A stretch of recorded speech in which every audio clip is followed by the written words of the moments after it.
Hi everyone, it's Dr. Kirk Bassetto, Amy Rose. I'm the clinical research manager of the Melanoma Center. So my job is to manage not only the doctors, but also my staff, the research coordinators, the research associates, and all the patients that are on a clinical trial. So what is a clinical trial? So a clinical trial is a research study that's performed in people to evaluate a medical intervention. Typically, the drug or the combination of the drugs are not FDA approved. So we're looking at the safety of giving these drugs to the patients and the efficacy. So what is it doing for the disease?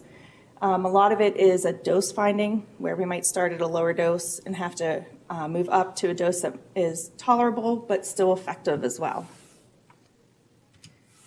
Some common misconceptions of clinical trials, and we'll hear this a lot from even consenting patients. They feel like they are a guinea pig, or that this is a placebo, where they're not getting the actual drug itself.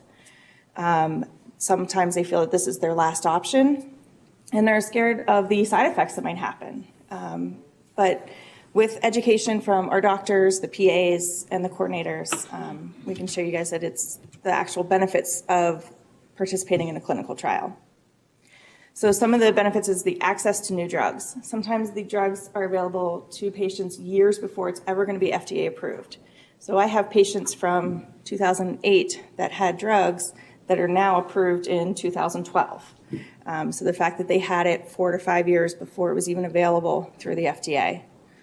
Possibility of a more effective treatment. So we will take a drug that might be approved from the FDA, for instance, pembrolizumab or Keytruda, and add additional drugs to it, or maybe in a different format to try and make it more effective for patients. There's very close monitoring. So not only do you have your research coordinator who sees you every single visit, but you can call them any time of the day. They'll get back to you as well with any side effects. But then you also have a visit from one of our PAs or physicians at every visit that you come into the Hillman for as well.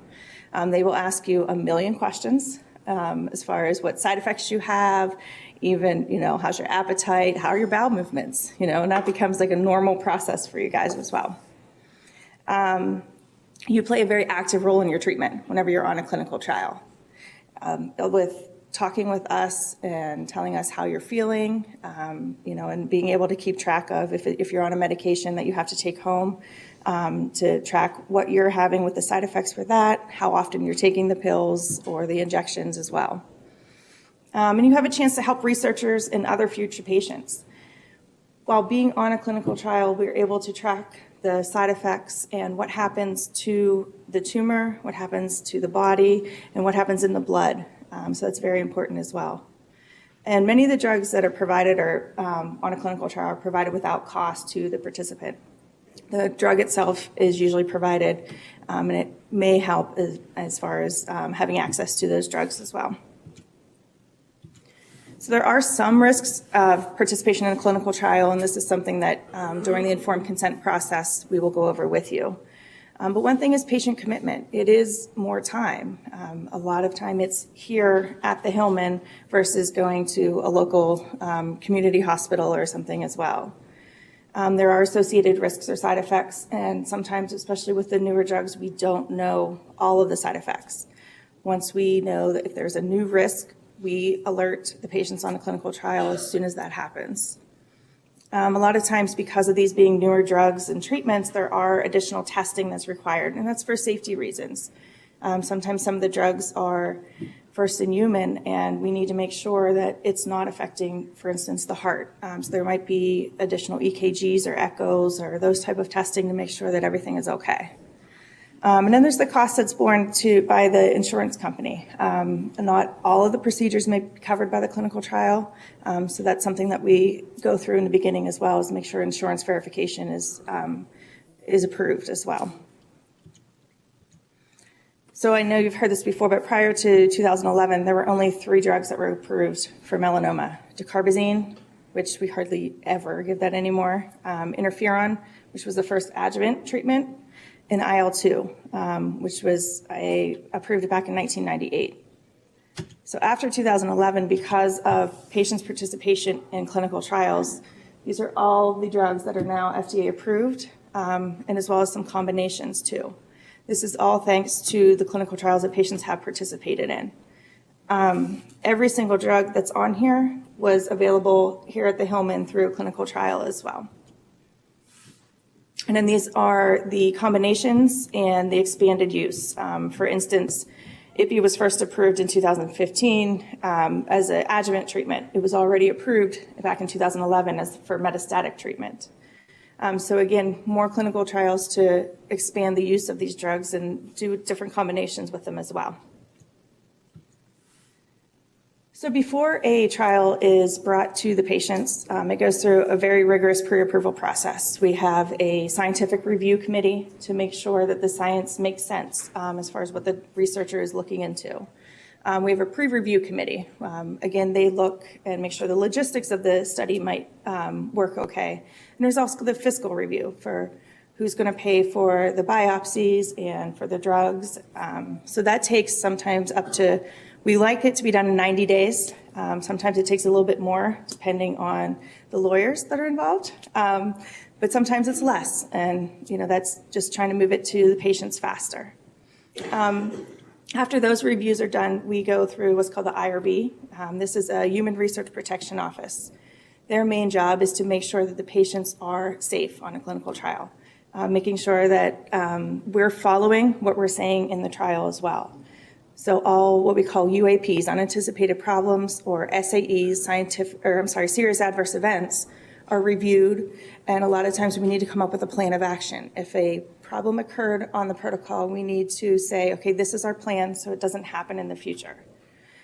And then we go through what's called clinical trial implementation, where all of the coordinators, the nurses that are over at the Hillman giving the drugs, the physicians that are going to be consenting, the PAs, pharmacy, the research lab, everybody has a meeting and reviews and is trained on the protocol. So everybody is aware of what's happening on the trial. So the types of trials we have at UPMC, the first one is my favorite. It's the investigator-initiated trials, or the IITs.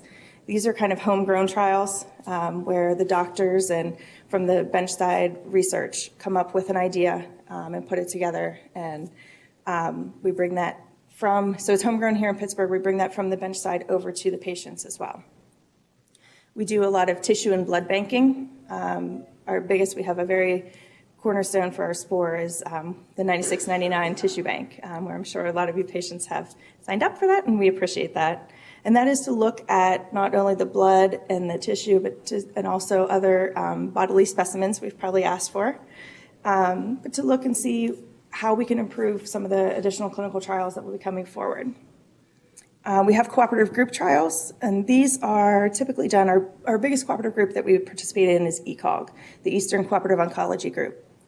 They run a lot of phase 2 and 3 trials where major cancer institutes can put a lot of patients on the trials, and then they submit all the data into one place to review. We have pharmaceutical trials from, you can see from some of our sponsors today, where they're providing the drugs and to see, again, with new drugs that they have and how they work for melanoma patients. Then we have observational trials where these might be, for instance, quality of life questionnaires that we're asking patients while they're on treatment to complete. So there's 4 phases of clinical trials. First is phase 1, and this is testing a very new drug. Sometimes it might be a first in human. It's in a very small population of patients. Typically, they only have up to about 30 patients that participate. And you're looking at the safety of the drug while given into humans, a safe dose, and again, any side effects that potentially happen.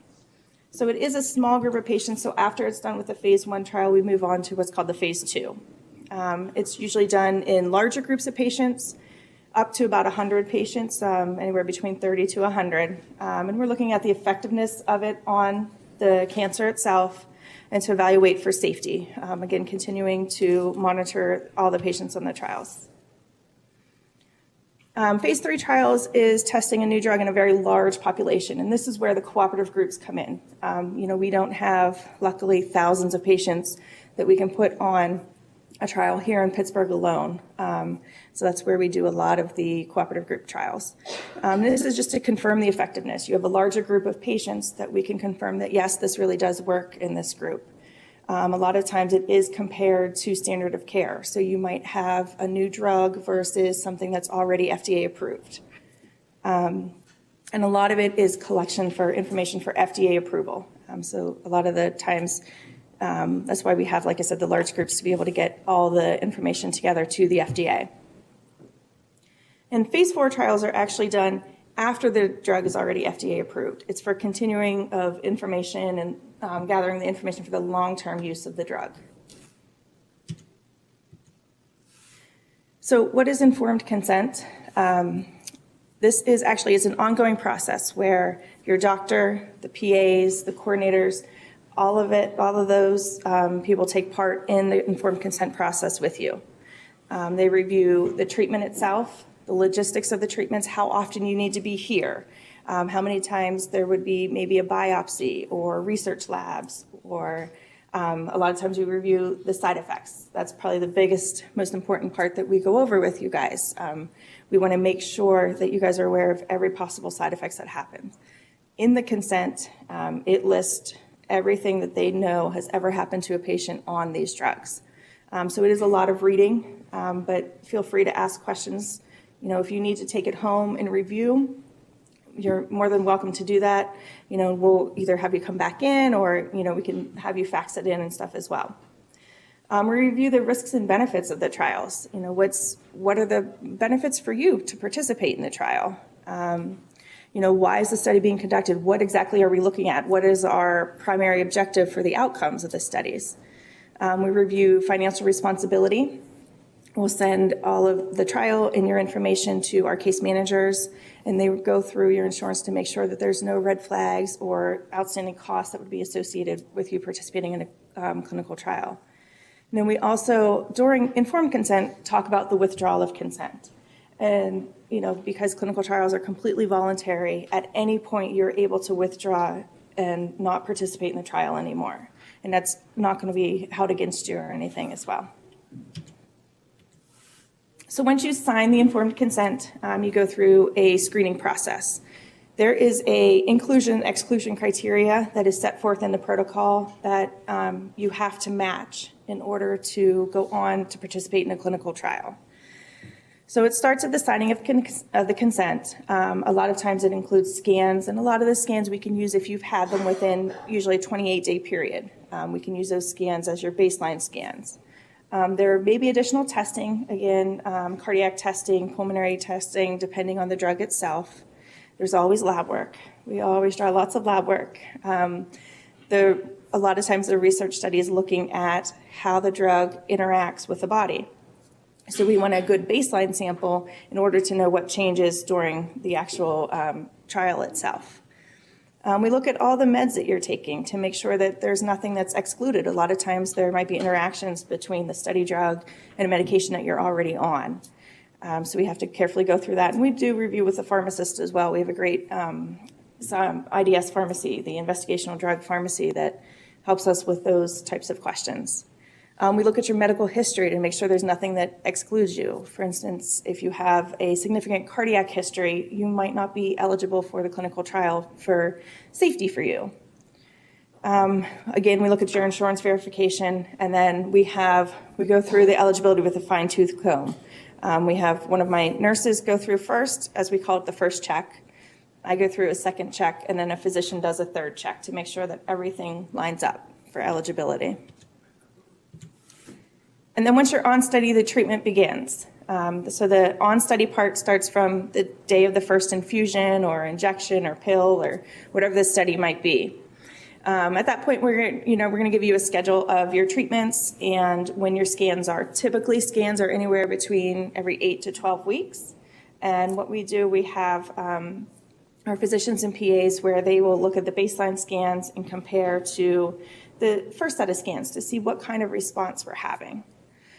We monitor for your side effects, and that does not just happen the days you're here in clinic. You'll be seen by the nurse, the PA, everybody while you're here in clinic, but you also have access to the coordinators. If they're not available, leave a message and call the front office if it's a serious side effect. And then the scan assessments, like I said, the baseline to every 8 to 12 weeks of scans, you'll be sit down and review those scans with you as well. As far as the next phase would be end of study. If you might complete your treatment. Sometimes clinical trials are set for instance, a 2-year period, and your treatment might be completed, or if you have to come off for toxicity, we do continue follow-up with you. So there might be what we call an end of treatment visit, just where you come in, we review lab work, EKGs, make sure everything looks okay after stopping the treatment as well. And then from then on, we'll continue with follow-ups and scans. And again, at this point, you still have access to the coordinators if you need any help or assistance with them as well. So this is my clinical trial team. I do have one CRA that's missing in this picture, but this group of talented individuals work to make sure that patients are put onto the trials correctly, that the data is entered correctly into the databases, that research kits, the lab work, everything, whether it's for biopsies or the actual research labs themselves, are where they need to be for the right patients. So we have our investigators, which are the doctors, the PAs, the outpatient collaborative practice nurses. Then we, like I said, we have our clinical research coordinators. These are the nurses that you'll see at your study visits. We do have the clinical research associates. Now they are kind of more behind the scenes. Once the nurse comes back with your chart, they are the ones that are entering the data, making sure that the nurse has done her job to make sure that the data, the meds, everything are up to date as well. We have the treatment room nurses, which will actually administer the drugs to you guys. We have the regulatory specialist, and their job is to work with the IRB and the pharmaceutical companies to get the trials approved through the IRB, any modifications, any changes that need to be made as well. And then there's myself, the program manager. I don't do much. I just make sure everybody else is doing a good job. So that's my team there. And again, I just want to close, with a thank you. The clinical trials are our best hope for advancing treatment and the highest form of treatment available. Without trials, there would not be better treatments, preventions, and there's no improved possibility of care. So I want to thank you and the patients that participate in the past and present patients for the clinical trials.